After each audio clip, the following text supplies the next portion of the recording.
CM KCR కు కరీంనగర్ జిల్లా రైతులు థాంక్స్ చెప్పారు. ప్రాజెక్టుల కోసం ముఖ్యమంత్రి చేస్తున్న ప్రయత్నాన్ని అభినందిస్తూ పవిత్ర గోదావరి జలాలు అందించారు. రైతుల కష్టాలు తీరేలా ప్రాజెక్టులపై మహారాష్ట్రతో ఒప్పందం చేసుకున్నట్టు సీఎం వారికి తెలిపారు. ఒప్పందాలపై చర్చించేందుకు మహారాష్ట్ర సీఎం ఫడ్నవీస్ త్వరలోనే హైదరాబాద్ రానున్నట్లుగా తెలిపారు కేసీఆర్. ప్రాజెక్టుల నిర్మాణాలకు ఒప్పందాలు జరుగుతుండటంతో కరీంనగర్ జిల్లాకు చెందిన కొంతమంది రైతులు సీఎం కేసీఆర్ ను క్యాంప్ ఆఫీసులో కలిశారు. పవిత్ర గోదావరి జలాలను తీసుకొచ్చి సీఎం కు అందజేసి కృతజ్ఞతలు చెప్పారు. పెద్దపల్లి నియోజకవర్గం జూలపల్లి మండలానికి చెందిన 210 మంది రైతులు గత ఆదివారం పాదయాత్రగా హైదరాబాద్ కు బయలుదేరారు. క్యాంప్ ఆఫీస్ కు పాదయాత్ర చేసిన రైతులకు సీఎం స్వాగతం పలికి భోజనాలు ఏర్పాటు చేసి ఆతిథ్యమిచ్చారు.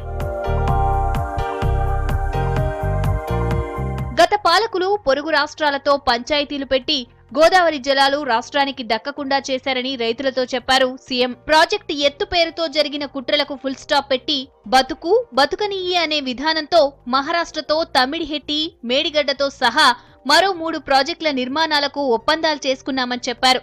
తెలంగాణ సాగునీటి విషయంలో గత పాలకులు అనుసరించిన విధానాలను వివరించిన సీఎం పాదయాత్ర చేపట్టిన రైతులను అభినందించారు.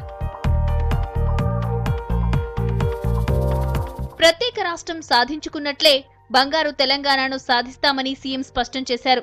ఉద్యమంలో అండగా నిలిచినట్లే బంగారు తెలంగాణ కోసం ప్రభుత్వానికి ప్రజలు అండగా నిలవడం సంతోషంగా ఉందన్నారు. తెలంగాణ సమాజానికి కరీంనగర్ రైతులు సరైన సమయంలో సరైన సందేశం ఇచ్చిందని చెప్పారు. తెలంగాణ పునర్నిర్మాణంలో ప్రజలు స్వచ్ఛందంగా పాల్గొనాల్సిన అవసరాన్ని పాదయాత్ర గుర్తు చేసిందన్నారు.